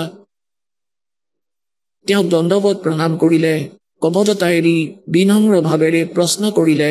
সেই তত্ত্বদৰ্শী সন্তই তোমাক তত্ত্বজ্ঞানৰ উপদেশ কৰিব। ইয়াৰ পৰা এইটো সিদ্ধ হৈ গ'ল, যি গীতাৰ ভিতৰত জ্ঞান আছে সেয়া তত্ত্বজ্ঞান নহয়। যথাৰ্থ জ্ঞান ইয়াতকৈ বেলেগ। সেয়া কি হয়? যি ভগৱানে সচিদানন্দ ঘন ব্ৰহ্মই স্বয়ং নিজৰ মুখ কমলেৰে কৈছে, পৰমোক্ষৰ ব্ৰহ্মই নিজ মুখ কমলেৰে কৈছে, সেয়াই হৈছে সচিদানন্দ ঘন ব্ৰহ্মৰ বাণী। ইয়াত গীতাৰ অনুবাদকসকলে 4ৰ্থ অধ্যায়ৰ 32 নম্বৰ শ্লোকত ব্ৰাহ্মণীৰ অৰ্থ কৰি দিলে, ব্ৰাহ্মণী মুখেৰ অৰ্থ কৰি দিলে বেদৰ বাণী নহয়। এই 4 বেদৰ বাণী, ইয়াৰ সাৰমৰ্ম হ'ল শ্ৰীমদ ভাগৱত গীতা। সেয়া হ'ল সচিদানন্দ ঘন ব্ৰহ্মৰ বাণী। ব্ৰহ্মণী মানে সচিদানন্দ ঘন ব্ৰহ্ম। 17 নম্বৰ অধ্যায়ৰ 23 নম্বৰ শ্লোকতো আছে ব্ৰহ্মণী শব্দটো। ओम तत्सत इति निर्देश ब्रह्मण त्रिविध समर्थ। তাত কি কৈছে যে সচিদানন্দ ঘন ব্ৰহ্মৰ স্মৰণৰ তেওঁক কোৱাৰ এই 3 মন্ত্ৰৰ জপৰ নিৰ্দেশ আছে, অৰ্থাৎ চিধা ডাইৰেকশ্যন। তাত খেলি মেলি নাই। ইয়াক নিৰ্দেশ বুলি কয়, আদেশ, একেবাৰে ফাইনেল অৰ্ডাৰ। নিৰ্দেশ মানে অৰ্ডাৰ, অৰ্ডাৰ আৰু ডাইৰেকশ্যন দুয়োটাই হয়। গতিকে তাত কৈছে যে ইয়াত ব্ৰাহ্মণীৰ অৰ্থ সঠিককৈ ক'লে অনুবাদকসকলে তাত বিচলিত নহ'ল। তাত লিখিছে ব্ৰাহ্মণী মানে সচিদানন্দ ঘন ব্ৰহ্মক কোৱাৰ, স্মৰণ কৰাৰ। ওম ওম তৎ তৎ আৰু সৎ সৎ, এয়া 3 প্ৰকাৰৰ মন্ত্ৰ। এওঁলোকে বুজি নাপালে, বালকে কিনো বুজিব? 4ৰ্থ কক্ষৰ ছাত্ৰই PhDৰ মাৰ্গক কেনেদৰে বুজি পাবনো? এয়া বালকৰ কাৰণে নহয়। যিমানবোৰ গ্ৰন্থ আছে এয়া মহাপুৰুষ, এয়া god given spiritual knowledge, Gita আৰু বেদ আৰু সূক্ষ্ম বেদ, যাক তত্ত্বজ্ঞান বুলি কয়। ইয়াত যেনেকৈ গীতাৰ অধ্যায় নম্বৰ 15 শ্লোক নম্বৰ 16 আৰু 17 3জন পুৰুষ আছে, ক্ষৰ পুৰুষ, অক্ষৰ পুৰুষ আৰু পৰম অক্ষৰ পুৰুষ। গতিকে ক্ষৰ পুৰুষৰ হ'ল এই ওম মন্ত্ৰ ব্ৰহ্মৰ। গীতাৰ অধ্যায় নম্বৰ 17 শ্লোক 23 কৈছে ओम तत्सत इति निर्देश ब्रह्मण त्रिविध समर्थ ब्राह्मण ते वेदा च यज्ञा विहिता पुरा। আৰু যি তাত হয় সেয়া অক্ষৰ পুৰুষৰ আৰু সৎ হ'ল পৰম অক্ষৰ পুৰুষৰ। তাত আৰু সৎ এয়া গুপ্ত, সাংকেতিক। পৰমাত্মাই আহি এয়া ডিছক্ল'জ কৰিব পাৰে, আনে ক'ব নোৱাৰে। এয়াই আপোনালোকে ঋগ্বেদ মণ্ডল নম্বৰ 9 সূক্ত 95 মন্ত্ৰ নম্বৰ 2 আপোনালোকক বহুবাৰ দেখুৱাইছো। তাত কৈছে সেই পৰমাত্মা নিজৰ বাক অৰ্থাৎ নিজৰ বাণীৰ দ্বাৰা যথাৰ্থ জ্ঞানক কৈ কৈ ঘূৰে আৰু এই গুপ্ত মন্ত্ৰবোৰৰো আৱিষ্কাৰ কৰে, ডিছক্ল'জ কৰে এই গুপ্ত মন্ত্ৰবোৰৰ। গতিকে পৰমেশ্বৰে কৈছে सो हम शब्द हम जग में ल्याए सार शब्द हम न गुप्त छुपाए। এই সুহম শব্দটো আপোনালোকে কোনো গীতা বা বেদত নাপায়। পৰমাত্মাই আহি ডিছক্ল'জ কৰিছে এই মন্ত্ৰক। আৰু সৎ সেয়া যি সৎ হাৰ নাম সেয়া তথাপিও লুকুৱাই ৰাখিছে। এতিয়া এই দাসক ডিছক্ল'জ কৰিছে, দাসক দিছে। ইয়াৰ আগতে যিসকল মহাপুৰুষক দিছিলে তেওঁলোকক প্ৰতিজ্ঞা কৰাইছিলে যে এতিয়া ডিছক্ল'জ নকৰিবা, হতনামকো ডিছক্ল'জ নকৰিবা। সেইবাবে মহাপুৰুষসকলে কাকো হতনাম নিদিলে। ইয়াৰ কাৰণ আছিলে এই নাম, এই জ্ঞান, এই মন্ত্ৰই যদি এই কালৰ দ্বাৰা চলোৱা পন্থবোৰে পায়, এই ৰাধাস্বামী পন্থ, ধন ধন সদগুৰু পন্থ, জয় গুৰুদেৱ পন্থ, বিনোদবালা বিহানী পন্থ আৰু এই নিৰংকাৰী পন্থ, ব্ৰহ্ম বিষ্ণু মহেশ্বৰৰ পূজাৰী অথবা আন ধৰ্মৰ যেনেকৈ মুছলমান ধৰ্ম অথবা খ্ৰীষ্টান ধৰ্মৰ আৰু শিখ ধৰ্মতো নাই, কিয়নো নানকদেৱৰতো 3টা মন্ত্ৰই প্ৰাপ্ত আছিল। কিন্তু তেওঁ পৰমাত্মাই তেওঁক মানা কৰি দিছিলে। ধৰ্মদাস দেৱক কৈছিলে ভগৱানে कि धर्मदास मेरी लाख दुहाई, ये मूल ज्ञान, ये तत्व ज्ञान कई बार ना जाई। আকৌ কৈছিলে ধर्मदास मेरी लाख दुहाई ये सार शब्द कई बार ना जाए इहत नाम और इहार नाम एतिया डिस्क्लोज नकरिबा कहते मूल ज्ञान बाहर जो पढ़ी बिचली पीढ़ी हंसली तरही এইটোৱে সেই মধ্য প্ৰজন্ম যে সকলোকে পাৰ কৰিব পৰমাত্মাই যদি এই নাম আৰু এই জ্ঞানী এই সন্তসকলৰ লগত থাকিল হয় ধৰক ৰাধা স্বামীসকলৰ লগত আছে আৰু এওঁলোকৰ কোনো শিপা নাই কিয়নো এওঁলোকৰ শিৱদয়ালদেৱৰ কোনো গুৰু নাছিল থাৰ্মেল প্লাণ্টৰ পৰা পাৱাৰ হাউচৰ কোনো কানেকশ্যন নাছিলে যি পাৱাৰ হাউচৰ পৰা আগলৈ সকলোৱে কানেকশ্যন লৈ থৈছে এওঁলোকে কানেকশ্যন লৈ নামো এইটোৱে জব কৰি থাকিলে হয় জ্ঞানো এইটোৱে দি থাকিলে হয় সিহঁতে তেতিয়া কোনেও নেমানিলে হয় ক'লে হয় আমিও এইটোৱেই কৰি আছো আৰু তেওঁলোকতো নকলি অধিকাৰী নহয় তেওঁলোকৰ পৰা এই মন্ত্ৰ আৰু জ্ঞান প্ৰাপ্ত কৰি কোনো লাভ এই জীৱই নাপালেই হয় কাৰণ অধিকাৰী অবিহনে কোনো কাৰ্যই সফল নহয় সেইবাবে পৰমাত্মাই কৈছিলে যে এই কাৰে মোৰ সন্তানসকলক ভ্ৰমিত কৰি নকলি পন্থ চলাবই সি আগতেই কৈছিলে যে এনেকুৱা মূৰ্খ বনাই পেলাম সমাজক ভক্তি মাৰ্গত নকলি পন্থবোৰ চলাম মিছা নাম জপ কৰাম কৰবাত মন্দিৰ আৰু অন্য তীৰ্থস্থান বনাই দিম ইহঁত তাত ভ্ৰমি পৰিব কোনেও নুশুনিব তোমাৰ কথা আৰু ই কৰিছে এইটো গতিকে পৰমাত্মাই কৈছিলে তুমি কৰা যি কৰিব বিচাৰিছা যেতিয়া সময় আহিব দেখা যাব যেতিয়া কলিযুগৰ 5500 বছৰ পাৰ হ'ব তেতিয়া মধ্য প্ৰজন্ম আৰম্ভ হ'ব গতিকে সেই মধ্য প্ৰজন্মৰ বাবে এই সকলো গুপ্তধন লুকুৱাই ৰাখিছিলে তোমালোকৰ বাবে সন্তানসকল তোমালোকতো বালক তোমালোকে নাজানাই ভক্তি কি কাৰণ যথাৰ্থ জ্ঞান পোৱা নাছিলা তোমালোকৰ বাবে থিয় হৈছে মালিক ইয়ালৈ আহি সেই সত্য লোকক এৰি 120 বছৰ এই লেতেৰা লোকত থাকি মানুহৰ অপমান হৈছিলে হিপিনী বুলি ক'লে নিজ বুলি ক'লে তাঁতি বুলি ক'লে কোনোবাই কিবা কৈছিলে কোনোবাই লাঠ মাৰিছিলে কোনোবাই ধিক্কাৰ দিছিলে কোনোবাই তেওঁক গালি দিছিলে যে তুমি আমাৰ দেৱতাসকলক বেয়াকৈ কৈছা ব্ৰহ্ম বিষ্ণু মহেশ্বৰৰ পিতৃ মাতৃ আছে বুলি কোৱা নাগবান বুলি কোৱা আৰু পৰমাত্মাই কয় ते साच कहूं तो जग मारे और झूठ कही ना जाई हो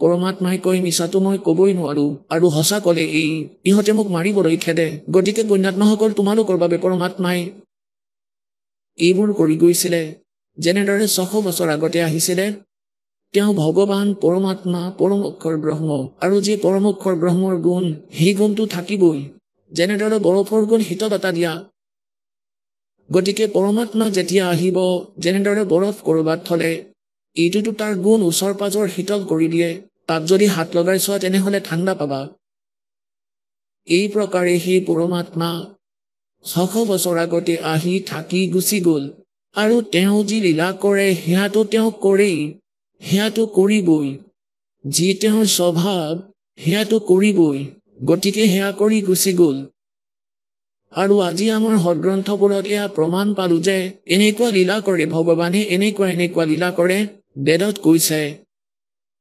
গতিকে তেওঁ পৰমাত্মা সি লীলা কৰিলে কোনে এতিয়া আমি গম পালো সেই পৰমাত্মা যিয়ে 600 বছৰ আগতে এজন হিপিনী নামেৰে প্ৰসিদ্ধ কবি বুলিও ক'লে তেওঁ লীলা কৰিছিলে যি বেদত বৰ্ণিত আছে তেন্তে হু ইজ গড কবিৰ ইজ গড হি কবি চাহিবেই পৰমাত্মা গতিকে এনেকৈ হি পৰমাত্মা নিজৰ মৰমীয়াল আত্মাবোৰৰ বাবে ইয়ালৈ আহে আৰু তেওঁলোকৰ বাবে এই গুপ্তধন লুকুৱাই থৈছিলে যাতে যেতিয়া কলিযুগৰ 5500 বছৰ অতিক্ৰম হ'ব ধৰ্মদাস দেৱক কৈছিল তেওঁ চিন্তিত হৈ গৈছিল কাৰণ ধৰ্মদাস দেৱক পৰমাত্মাই কৈ দিছিলে যে এতিয়া এই মূল মন্ত্ৰ আৰু এই মূল জ্ঞান নিজৰ বংশধৰসকলকো নকবা নিজৰ সন্তানকো নকবা নহলে কথা বহুত বেয়াৰ ফালে যাব কিন্তু তুমি জব কৰি থাকা এই কথা ধৰ্মদাস দেৱ তেওঁৰ বয়স বহুত হৈছিলে 100 বছৰ ওচৰ চাপিছিলে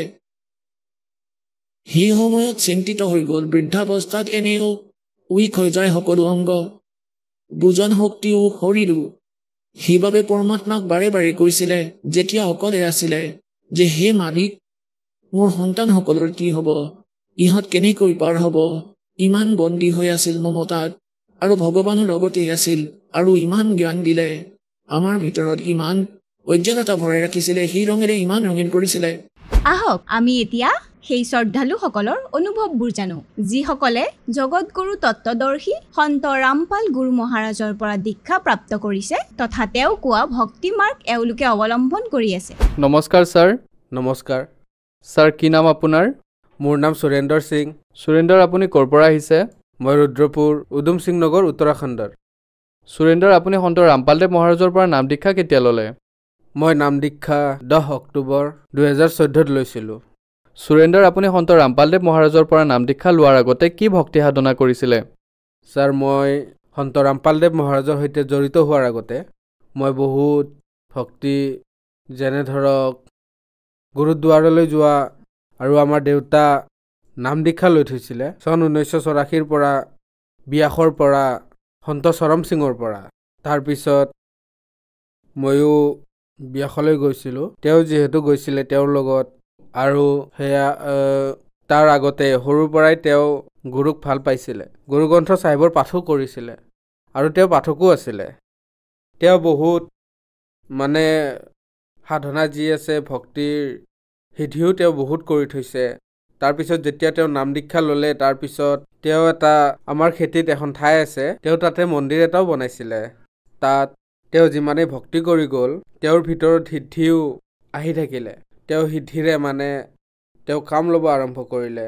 মানুহ তেওঁৰ ওচৰলৈ আহিছিলে, যাকে তেওঁ আশীৰ্বাদ দিছিলে, যাক যি বস্তুৰে প্ৰয়োজন হৈছিলে, কাৰোবাক যাৰ যিয়ে সমস্যা হৈছিলে, ভূত প্ৰেত ছায়াৰ যিকোনো প্ৰকাৰৰে, তেওঁ সকলোকে মানে কাৰোবাৰ চিকিৎসা যদি নাথাকে তেওঁলোকক চিকিৎসাও তেওঁ দিয়াইছিলে। যেতিয়াই তেওঁ মানে ইমান সাধনা সিদ্ধিৰ ভক্তি কৰা আৰম্ভ কৰি দিলে, যেতিয়া আৰম্ভ কৰিলে তেতিয়া তেওঁ ব্যাসৰ পৰাও নাম যেতিয়াৰ পৰা লৈ আহিলে, তাৰপিছত কিছুদিনৰ পিছত তেওঁৰ ভিতৰত ইমান সিদ্ধি আহি গৈছিলে যে মানে নিজেতো বহুত কিবা কিবি কৰিছিলে। আগলৈ মানে ঘৰত আমাৰ দিনে দিনে সমস্যা হৈ যাবলৈ ধৰিছিলে। মোৰ মা সদায় বেমাৰত পৰিছিল, আমি সমস্যাত আছিলোঁ, দুখত আছিলোঁ বহুত বেছি। কিন্তু তথাপিও তেওঁ মানে প্ৰতি বছৰে যিকোনো প্ৰকাৰে তাত মন্দিৰত ধৰ্মভোজ কৰাবলৈ তাত পাঠ কৰাইছিলে, তাত জাগৰণ কৰাইছিলে। বহুত মানুহ মানে তাত যিমানবোৰ মানুহ আহিছিলে তাত বহুত কিবা কিবি কৰিছিলোঁ, জিলাপি ভগোৱা কিমান কি যে হৈছিলে, বহুত কৰিছিলোঁ। মানে প্ৰতি বছৰে বেছি নহ'লেও 50,000 পৰা 60,000লৈকে আমাৰ তাত খৰচ হৈছিলে, আৰু ঘৰৰ পৰা কৰিছিলোঁ। ইমান ধাৰ হৈছিলে, ইমান সাধনা আমাৰ দেউতাই কৰিছিলে। গতিকে আমিও তেওঁক দেখি দেখি আমিও ভাবিলোঁ যে ঠিকে আছে, যেনেকৈ এওঁ কৰি আছে আগলৈ ময়ো নাম দীক্ষা ল'ম আৰু তেওঁৰ ভক্তি কৰিম। গতিকে ময়ো ৰাধাস্বামীৰ ভক্তি 2014 29 মে'ত মই ব্যাসলৈ গৈছিলোঁ। ব্যাসত মোৰ পত্নী আৰু মই দুয়ো তালৈ গৈ আমি 29 মে'ত ব্যাসলৈ গৈ আমি নাম দীক্ষা ল'লোঁ। মই প্ৰায় 3-4 মাহলৈকে বহুত ভক্তি কৰিলোঁ। যেতিয়া মই ব্যাসত গৈ 29 মে'ত 2014ত নাম ল'লোঁ, আৰু তাৰ আগতে যি ভক্তি কৰিছিলোঁ সেয়া গুৰু গ্ৰন্থ চাহিবৰ পাঠ কৰিছিলোঁ ৰাতিপুৱা গধূলি যেতিয়া কৰিব লাগে। ৰাতিপুৱা প্ৰথমে গুৰুদ্বাৰ গৈছিলোঁ, তাৰপিছত পাঠ কৰিছিলোঁ, সুখমণি চাহিবৰ পাঠ কৰিছিলোঁ, জপজি চাহিবৰ পাঠ কৰিছিলোঁ, ৰাৰাব শিৱজীৰ পাঠ কৰিছিলোঁ। গধূলি মই খুব গুৰুবাণী পঢ়িছিলোঁ, ইমান বাণী পঢ়িছিলোঁ যে মোক সকলোৱে কৈছিলে যে তুমি ইমান ভক্তি কৰা, ইমান পাঠ ভজন কৰা, মানে বহুত মানুহে ভাল পাইছিলে সেই সময়ত মোক। তেন্তে ছাৰ, আপুনি সন্ত ৰামপালদেৱ মহাৰাজৰ বিষয়ে কেনেকৈ গম পালে? ছাৰ, মই এদিন মোৰ দোকানত, মোৰ গেলামালৰ দোকান আছে এখন, মই দোকানত বহি আছিলোঁ। তেতিয়া তাত মই এণ্ড্ৰইড মোবাইল ফোনত ইউটিউব চেনেল লগাই থৈছিলোঁ। মই যেতিয়াই ব্যাসৰ নাম লৈ আহিলোঁ তেতিয়া তাতে সেই 5 নামৰ উল্লেখ কৰা হৈছিলে। সেই নামত যেতিয়াই মই পঢ়ি আছিলোঁ তেতিয়া শেষত আখৰ আছিলে সতনাম। তেতিয়া তাতে ৰামপালদেৱে সতনামক ৰং বুলি কৈছিলে। গতিকে মই তাতেই ৰৈ গ'লোঁ আৰু ভাবিলোঁ এয়াতো কিবা ভুল আছে ইয়াত। গতিকে মই ৰৈ গ'লোঁ তাত। তাৰপিছত মই মোৰ পত্নীৰ লগত কথা পাতিলোঁ। সেই সময়তে, সেই ক্ষণতে মই মোৰ পত্নীক ক'লোঁ যে এয়া যি সন্ত আছে, সন্ত ৰামপালদেৱ বৰবালাৰ, এওঁ সতনামক ভুল বুলি কৈছে। গতিকে মোৰ ভাল লগা নাই, 5 নাম যি আছে সেই ভুল হোৱা বুলি কোৱা। যেতিয়াই মই মোৰ পত্নীক সুধিলোঁ, তাই তেতিয়া এইটো উত্তৰ দিলে যে আপুনি মানে যি আপোনাৰ ভাল লাগে সেয়া আপুনি কৰিব পাৰে। যদি আপুনি এই নামক এৰিব বিচাৰে আপুনি এৰিব পাৰে। আমি বৰবালালৈ গৈ তাতে নাম দীক্ষা ল'ম আৰু মই সেই সময়তে সেই ক্ষণতে সেই নাম ব্যাসৰ সেই সময়তে ত্যাগ কৰিলোঁ, যি পাঠ কৰিছিলোঁ। আৰু সেই পাঠৰ দ্বাৰা যেতিয়াই মই যিদিনা মোবাইলত ইউটিউবৰ দ্বাৰা গম পালোঁ, সেই 5 নামৰ বিষয়ে যেতিয়া মই জ্ঞান পালোঁ, সেইদিনাৰ পৰাই যিদিনাৰ পৰা মই সতনাম ইজ ৰং বুলি গম পালোঁ, সেই 5 নাম কি হয় আৰু তাৰ পিছত সেই নাম মই ব্যাসৰ ত্যাগ কৰিলোঁ। আৰু এই যে মই পাঠ কৰিছিলোঁ সেয়াও মই এৰি দিলোঁ। সেই সময়তে এই যে গুৰুবাণীৰ পাঠ কৰিছিলোঁ সেয়াও কৰিছিলোঁ আৰু 5 নামৰো জপ কৰিছিলোঁ, দুয়োটা কৰিছিলোঁ। আৰু যেতিয়া মই এয়া দেখিলোঁ, যেতিয়া মোৰ জ্ঞান হ'ল, তথ্য পালোঁ, সন্ত ৰামপালদেৱ মহাৰাজে মোক ইমান জ্ঞান শাস্ত্ৰৰ দ্বাৰা মোক দিলে যে গুৰু গ্ৰন্থ চাহেব সদায় মই পাঠ কৰিছিলোঁ। সুখমণি চাহেবৰ 24তম অষ্টপদীত স্পষ্টকৈ লিখিছে যে পুৰা গুৰু আৰাধি হে পুৰা জাকা নাও, নানক পুৰা পায়া পুৰে কে গুণ গাও।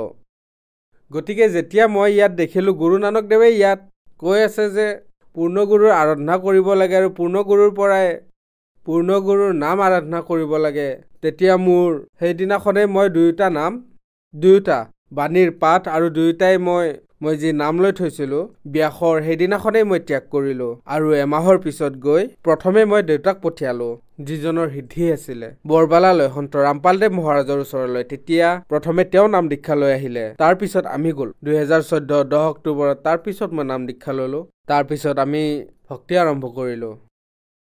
ছাৰ, যিসকলে সন্ত ৰামপালদেৱ মহাৰাজৰ পৰা নাম দীক্ষা লয় তেওঁলোকৰ লাভ হয়, গতিকে সন্ত ৰামপালদেৱ মহাৰাজৰ পৰা নাম দীক্ষা লোৱাৰ পিছত আপুনিও লাভ পালেনে? হয় ছাৰ, লাভ আমি বহুত পালোঁ। প্ৰথমতেতো মই আধ্যাত্মিক ভক্তিৰ মাৰ্গ পালোঁ, মুক্তিৰ মাৰ্গ পালোঁ। আমি যি বহুত ভক্তি কৰি আছিলোঁ, গুৰুদ্বাৰালৈ যোৱা, মন্দিৰ যোৱা, সকলো ঠাইতে মূৰ দোৱা, পীৰ ফকীৰ মানে য'তেই মন যায় তাতে মূৰ দোৱাইছিলোঁ, ইফালে সিফালে ধাক্কা খাই ফুৰিছিলোঁ মানুহৰ। সেয়া আমি সেই কথা গম পালোঁ, সেই পৰমাত্ম তত্ত্বৰ কথা গম পালোঁ, যি জগতগুৰু তত্ত্বদৰ্শী সন্ত ৰামপালদেৱে আমাক কৈছে, যি সাধনাক, আৰু সেয়া যি ভক্তি কৰি আছোঁ। আৰু আমাৰ লাভ সৰু সুৰাটো ছাৰ আমি বহুত লাভ পাইছোঁ। এতিয়া ডাঙৰ ডাঙৰ লাভকেইটাৰ কথা কওঁ ছাৰ, যে এদিন মানে মই মাৰ্কেটলৈ গৈ আছিলোঁ, তেতিয়া ৰাস্তাত এডাল মই বহুত ডাঙৰ সাপ পালোঁ। সেইডালে মোক বাইকৰ পৰা, যেতিয়াই মই সেইডাল দেখিলোঁ তেতিয়া বাইকৰ সৈতে মই পৰি গ'লোঁ। বহু দূৰলৈকে মই চুঁচৰি থাকিলোঁ আৰু তেতিয়াই মোৰ তাত এটা ফোন আহে, মোৰ পত্নীৰ নাকৰ পৰা বহুত বেছি ব্লাড ওলাবলৈ ধৰিছিলে। সেই সময়তে যেতিয়া মোৰ তাত ফোন আহিলে, মই ক'লোঁ ময়ো ইয়াতে পৰি আছোঁ আৰু ইয়াত মই ৰাস্তাত এডাল সাপ পাইছোঁ। সেই সময়ত ইমান বিপদ হৈছিল। তাৰপিছত মই আহিলোঁ, ঘৰলৈ গ'লোঁ, ব্লাড বহুত ওলাই আছিলে মোৰ পত্নীৰ নাকৰ পৰা। তেতিয়া মই ক'লোঁ, গুৰুদেৱ, সন্ত ৰামপালদেৱ মহাৰাজক প্ৰাৰ্থনা জনাওঁ আৰু সন্ত ৰামপালদেৱ মহাৰাজেই দয়া কৰিব। আৰু মোৰ পত্নীয়ে প্ৰাৰ্থনা জনালে সন্ত ৰামপালদেৱ মহাৰাজক। তেতিয়া সিফালৰ পৰা দয়া হ'ল। আজিলৈকে তেওঁৰ দয়াত তাইৰ নাকৰ পৰা তেজ ওলোৱা সমস্যা বা আন কোনো ধৰণৰ সমস্যা নহ'ল। আৰু সৰু সুৰা বহুত লাভ আছে। তাইৰ পাথৰ আছিলে, সেই পাথৰো ভাল হৈ গ'ল। আৰু মই ইমান ডাঙৰ লাভ পালোঁ যে প্ৰথম অৱস্থাত যেতিয়াই মই নাম দীক্ষা লৈছিলোঁ, মোৰ এটা তলত এটা পিছফালে সৰু এটা ফুৰা হৈ গৈছিলে, পুজ ওলাইছিলে সেইফালেৰে। সেই পুজ মানে 24 ঘণ্টাই ওলাই আছিলে। মই বহুত অশান্তিত আছিলোঁ, গতিকে মই ডক্তৰৰ ওচৰলৈ গ'লোঁ। যেতিয়াই নাম দীক্ষা ল'লোঁ মই, তাৰপিছত যেতিয়া ডক্তৰৰ ওচৰলৈ গ'লোঁ, তেতিয়া তেওঁ কৈছিলে যে আপোনাৰ 60-70 হাজাৰ টকা খৰচ হ'ব আৰু অপাৰেশ্যনো হ'ব, তেতিয়া আপুনি ভাল হ'ব। তেতিয়া মই ক'লোঁ যে মইতো নাম দীক্ষা লৈছোঁ, মোৰ সন্ত ৰামপালদেৱ মহাৰাজৰ ওপৰতহে বিশ্বাস আছে, মই কোনো অপাৰেশ্যন নকৰাওঁ, কেতিয়াও নকৰাওঁ। আৰু আজি তেওঁৰ দয়াত মোৰ কোনো অপাৰেশ্যন হোৱা নাই, একোৱে হোৱা নাই, কোনো সমস্যা নাই, দুখ নাই, কষ্ট নাই। আজি তেওঁৰ দয়াত একেবাৰে সুস্থ হৈ আছোঁ। আৰু ছাৰ, মই নিচাও কৰিছিলোঁ বহুত বেছি, মদো খাইছিলোঁ, মাছ মাংসও খাইছিলোঁ আগতে। ব্যাসত নাম দীক্ষা লোৱাৰ আগতে সকলো কাম কৰিছিলোঁ। দোকান আছিলে আমাৰ, বিড়ি তাম্বাকু নিজেও খাইছিলোঁ, আনকো খুৱাইছিলোঁ। এনেকুৱা ধৰণৰ কাম হৈছিলে আমাৰ দোকানত। কিন্তু যেতিয়াই সন্ত ৰামপালদেৱ মহাৰাজৰ পৰা নাম দীক্ষা ল'লোঁ, তেতিয়া আমি এটা বস্তা ল'লোঁ সকলো তাম্বাকু যিমান যি বস্তু আছিলে আমি সকলোখিনি নদীত জলপ্ৰবাহিত কৰিলোঁ সেইবোৰ সেই দিনাৰ পৰা আজিলৈকে এই সকলোবোৰ বস্তুক না হাত লগাইছোঁ না আগলৈ হাত লগাম কোটি কোটি টকা দিলেও নকৰোঁ ছাৰ আৰু এটা লাভৰ কথা ক'ব বিচাৰিম এতিয়া অলপতে এজনী মোৰ ভনী আছে মোতকৈ সৰু 10 অক্টোবৰ 2014 তাইও মোৰ লগত নাম দীক্ষা লৈছিলে গতিকে অলপতে তাইৰ ওপৰত সমস্যা আহি গৈছিলে তাই কিবা টেবলেট খাইছিলে সৰু সুৰা বেমাৰৰ বাবে তেতিয়া তাইৰ শৰীৰত ইমান ইনফেকশ্যন হৈ গ'ল মানে শৰীৰত ইমান বেছি ইনফেকশ্যন হৈ গ'ল একেবাৰে ভয়ংকৰ ইনফেকশ্যন হৈ গৈছিলে যে তাই মানে তাইৰ শৰীৰ ইমান ফুলি গৈছিলে ইমান চকু বন্ধ হৈ গ'ল সকলোবোৰ বন্ধ হৈ গ'ল ডক্টৰে উত্তৰ দি দিছিলে তাইক গতিকে তেতিয়া মই কৈছিলোঁ যে তুমি ভয় নকৰিবা সন্ত ৰামপালদেৱ মহাৰাজক প্ৰাৰ্থনা জনোৱা তেওঁৱেই দয়া কৰিব আৰু মই তাইক এইটো ক'লোঁ আৰু ডক্টৰৰ ওচৰলৈ লৈ গ'লোঁ ডক্টৰ চাহেবেতো প্ৰথমে হাত তেওঁ থিয় কৰি দিছিলে আৰু তেওঁ এই কথা কৈছিলে যে মই চেষ্টা কৰি চাওঁ তেওঁ এটা পয়জন বিষক কাটিবলৈ এটা বিহৰে ইনজেকশ্যন লগোৱা হয় সেয়া নাভিত লগায় তেওঁ সেই ইনজেকশ্যন নাভিত লগাইছিলে লগোৱাৰ পিছত মোৰ ভনী মোৰ চিষ্টাৰ যি আছে তাই 2 ঘণ্টা পিছত সুস্থ হ'বলৈ আৰম্ভ কৰিলে আৰু তাই পৰমাত্মা সন্ত ৰামপালদেৱ মহাৰাজৰ দয়াত তাই ভাল হৈ গৈ থাকিল আৰু তাইৰ ওপৰত দয়া হ'ল মালিকৰ তাই আজি একেবাৰে সুস্থ ডক্টৰে সেই সময়ত মোক সুধিছিলে যে তুমি কি কাম কৰা তেতিয়া মই ক'লোঁ যে মই সন্ত ৰামপালদেৱ মহাৰাজৰ শিষ্য তেওঁৰ ভক্তি সাধনা কৰোঁ আৰু তেতিয়া ক'লে যে তেওঁৱে আজি তাইক বচাইছে আমিতো বিহৰ ইনজেকশ্যন লগাই দিছিলোঁ যে এয়া মানে তাইৰ চান্স নাছিলেই বচাৰ ছাৰ যি সময়ত মোৰ চিষ্টাৰ বেমাৰত পৰিছিলে যি সময়ত আৰু যি সময়ত ডক্টৰৰ ওচৰলৈ লৈ আহিছিলোঁ সেই সময়ত আমি তাইৰ এখন ফটো তুলিছিলোঁ সেইখন ফটো এইখন যেতিয়া তাইৰ ৰিয়েকশ্যন হৈছিলে আৰু বহুত বেছি তাৰপিছত মানে তেওঁ যেতিয়া বিহৰ ইনজেকশ্যন লগাইছিলে নাভিত গতিকে তাৰপিছত সন্ত ৰামপালদেৱ মহাৰাজে দয়া কৰিলে আপুনি এইখন ফটো চাব পাৰে 15 দিনৰ পিছত তেওঁৰ স্থিতি এয়া হৈ গ'ল মহাৰাজক প্ৰাৰ্থনা জনোৱাৰ পিছত ছাৰ সন্ত ৰামপালদেৱ মহাৰাজৰ পৰা নাম দীক্ষা লোৱাৰ পিছত আপুনি বহুত লাভ পালে আপুনি সন্ত ৰামপালদেৱ মহাৰাজৰ পৰা নাম দীক্ষা ল'লে আৰু আপুনি নিচাও এৰিব পাৰিলে আৰু নিচা কৰা বস্তুও নেবেচে গতিকে ছাৰ মানুহবোৰ ইমান সলনি কেনেকৈ হৈ আছে ইমান পৰিৱৰ্তন কেনেকৈ হৈ আছে যিসকলে সন্ত ৰামপালদেৱ মহাৰাজৰ পৰা নাম দীক্ষা লয় তেওঁলোকে নিচা কৰাটো দূৰৰ কথা নিচা কৰা বস্তুও হাত নলগায় ইমান সলনি কেনেকৈ হৈ আছে ছাৰ এয়া সন্ত ৰামপালদেৱ মহাৰাজে যি নাম দীক্ষা দিয়ে সেয়া শাস্ত্ৰৰ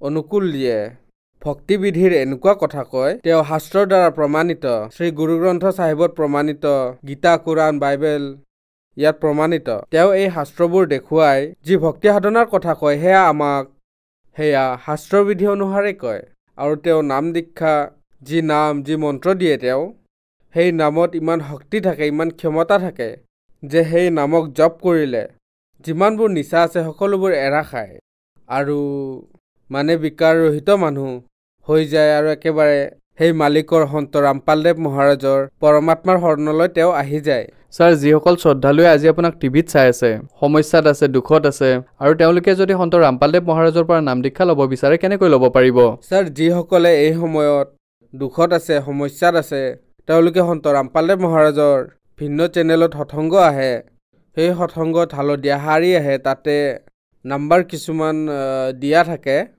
সেই নম্বৰত যোগাযোগ কৰি যতে তেওঁলোক থাকে তাতে তেওঁলোকে ফোন কৰি সেই নম্বৰত তেওঁলোকে নাম দীক্ষা তেওঁলোকে তাৰ পৰা সেই নম্বৰত যোগাযোগ কৰি সন্ত ৰামপালদেৱ মহাৰাজৰ পৰা নাম দীক্ষা ল'ব পাৰে ধন্যবাদ ছাৰ সৎ চাহেব